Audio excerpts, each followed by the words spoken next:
नमस्कार। मैं Prahlad Kumar Meena, associate professor political science, BSR government arts college Alwar.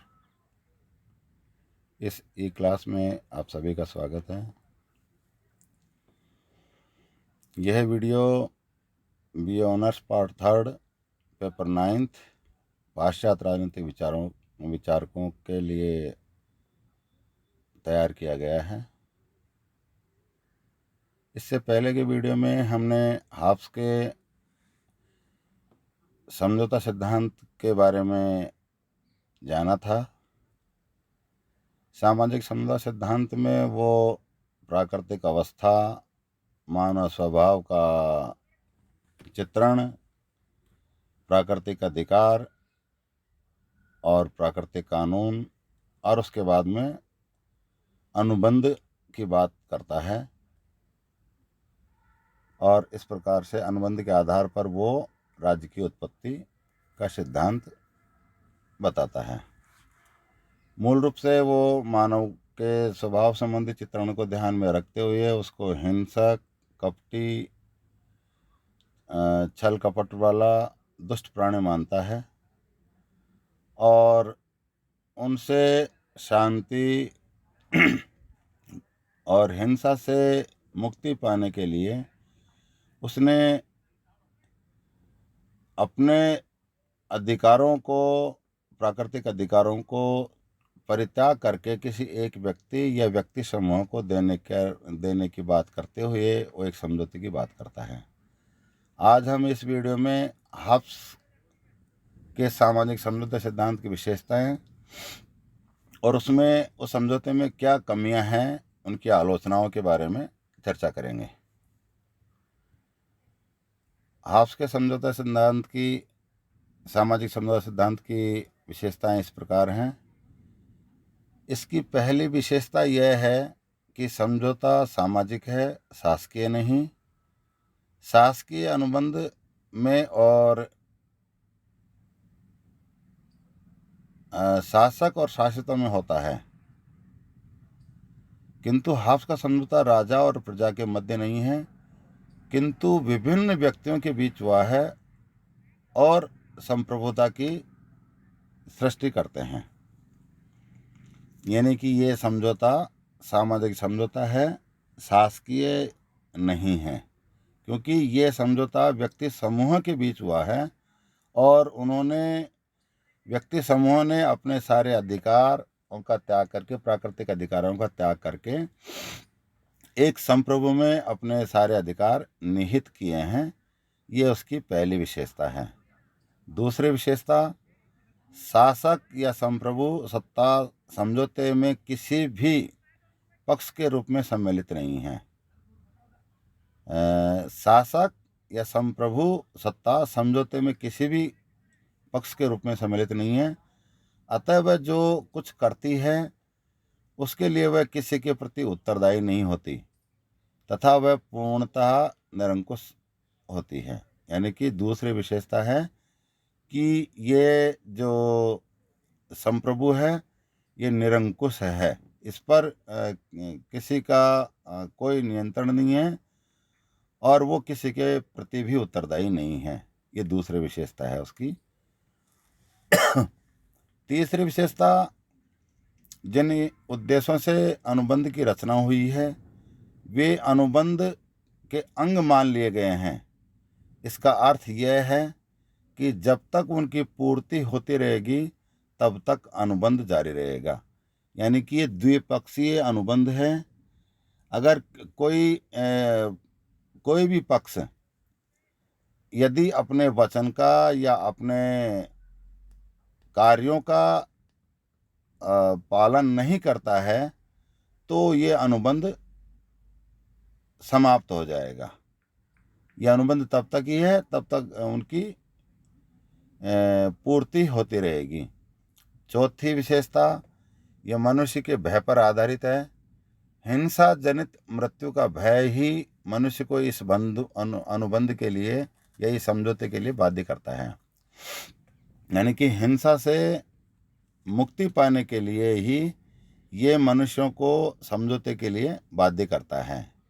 शांति स्थापना के लिए, यूं कह सकते हैं कि शांति स्थापना के लिए ये अनुबंध किया गया है। पांचवी जो विशेषता है, शासक सर्वोच्च विधायक होता है, उसके उद्देश्य ही नियम अथवा विधि होते हैं। यानी कि वो सर्वोच्च सत्ताधारी जो संप्रभु है, वो सर्वोच्च विधायक है, उसके उद्देश्य ही कानून है। छठी विशेषता है, इस समझौते से प्राकृतिक अवस्था में एकाकी रहने वाले व्यक्तियों ने समाज का निर्माण किया है। मतलब जो एकाकी जीवन प्राकृतिक अवस्था में मनुष्य जी रहा था, अब वो एक सामाजिक प्राणी बन गया है, और इसी कारण इसको सामाजिक समझौता का नाम दिया गया है। सातवीं विशेषता, प्रजा द्वारा किसी भी कारण से किया जाने वाला आज्ञा भंग अन्यायपूर्ण है। मतलब उसकी संप्रभु की आज्ञाओं का उल्लंघन करना अन्यायपूर्ण है, क्योंकि यह अपनी व्यक्तिक इच्छा को प्रभु की इच्छा में विलीन कर देने वाले उपयुक्त समझौते के प्रतिकूल है। क्योंकि स्वयं व्यक्ति ने अपनी इच्छा से अपने सारे अधिकारों को अपनी इच्छा से संप्रभु में विलीन किए हैं, और यदि वो उसकी आज्ञा को भंग करता है तो वो अन्यायपूर्ण है और समझौते के प्रतिकूल है, इसलिए वो समझौते से बंधा हुआ है। और आठवीं विशेषता है, समझौते द्वारा विविध संघर्षरत इच्छाओं का स्थान एक प्रतिनिध्यात्मक इच्छा ग्रहण कर लेती है। मतलब जो विविध संघर्षरत व्यक्तियों का समूह था, उनका स्थान एक प्रतिनिधि ग्रहण कर लेता है। इस प्रकार शासक के हाथ में एक सामूहिक सत्ता आ जाती है। वह एक कृत्रिम व्यक्ति है, चूंकि वह संविदा करने वाले प्रत्येक व्यक्ति के प्राकृतिक अधिकारों को प्राप्त कर लेता है। अतः वो सबका प्रतिनिधि है। यानी कि समझौता स्वेच्छा से अपने अधिकारों को त्याग करके एक व्यक्ति या व्यक्ति समूह में निहित करता है, और वो उनका प्रतिनिधित्वात्मक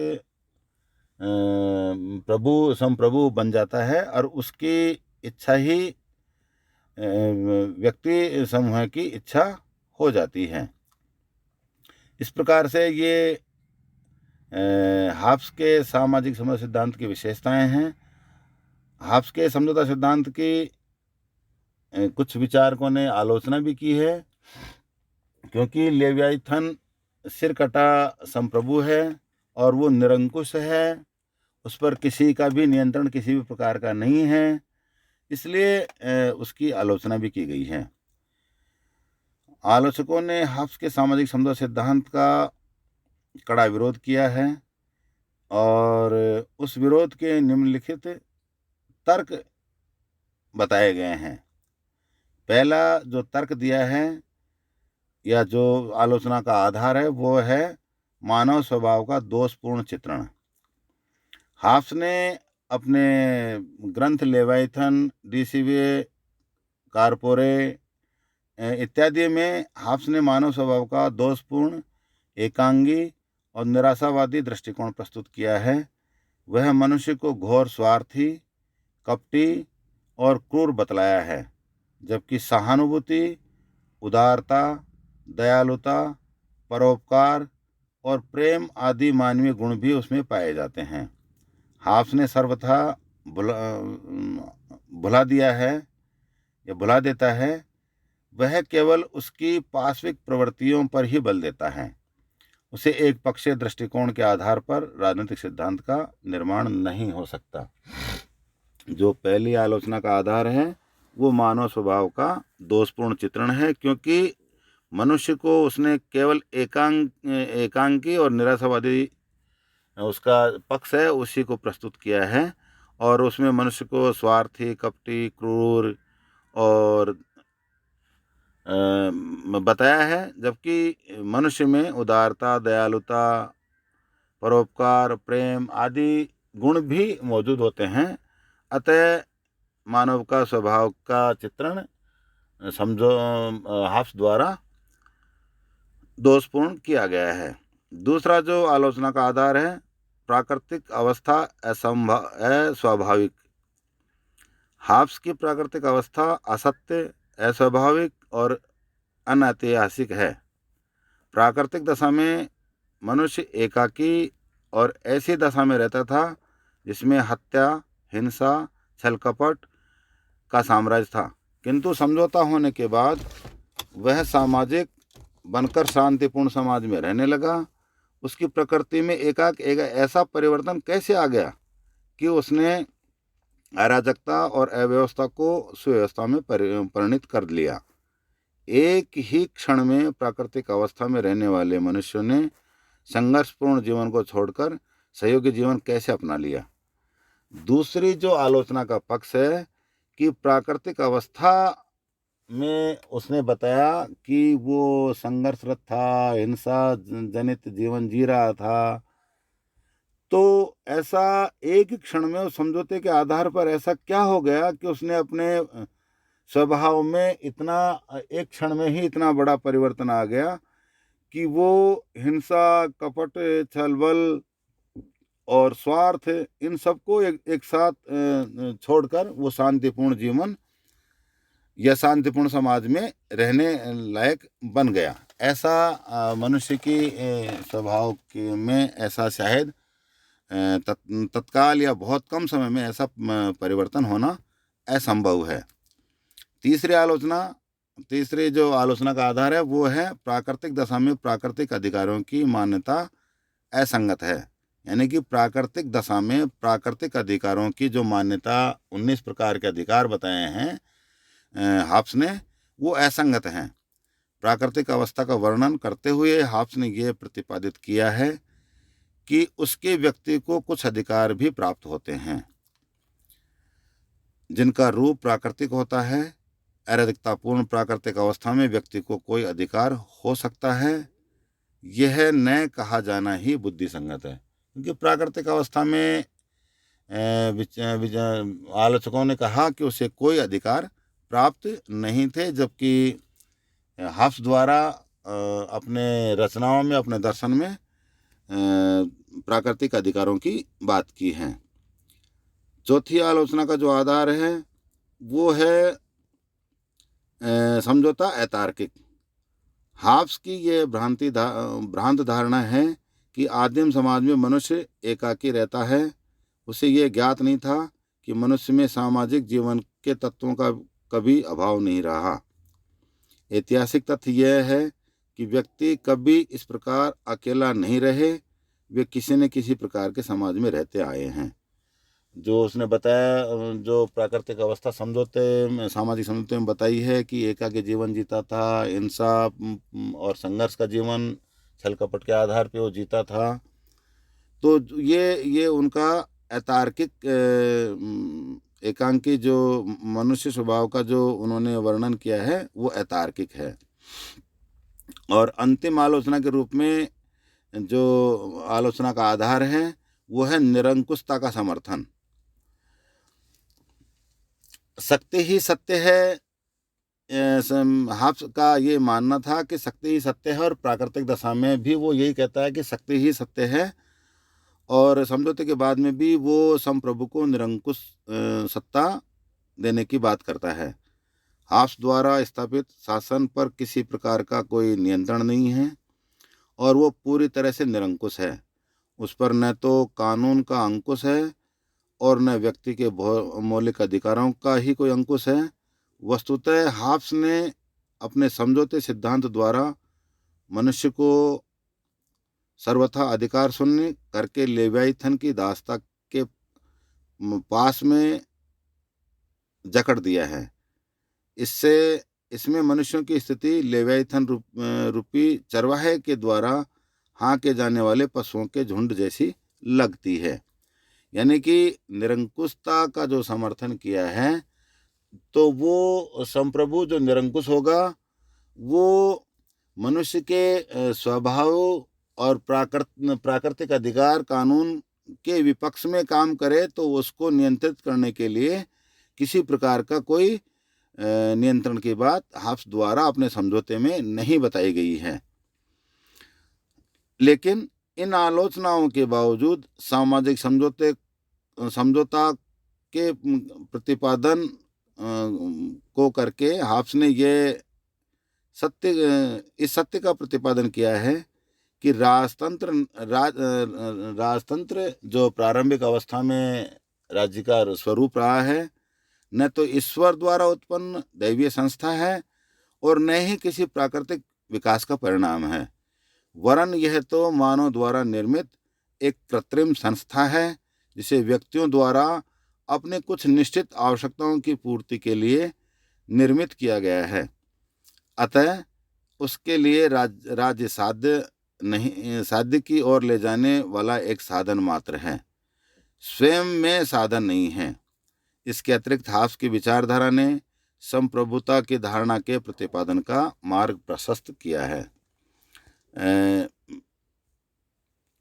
ये इस वीडियो में हमने हाफ्स के द्वारा व्यक्तियों द्वारा राज्य की उत्पत्ति के सामाजिक समझौता सिद्धांत की विशेषताओं का और उसकी आलोचनाओं की चर्चा की और अंत में निष्कर्ष रूप में ये कह सकते हैं कि उन्होंने इस बात को प्रमाणित किया कि न तो ये कोई दैवीय संस्था है और न ईश्वर द्वारा उत्पन्न ये कोई निर्मित है, ये व्यक्तियों द्वारा ही अपनी इच्छाओं से द्वारा निर्मित एक संस्था है और राज्य साधन है, व्यक्ति साध्य है और व्यक्तियों की आवश्यकताओं की, उनकी रक्षा की, उनकी शांति स्थापना की पूर्ति का एक साधन उसको बताया है, जो कि एक महत्वपूर्ण चीज उनके द्वारा इस समझौते के द्वारा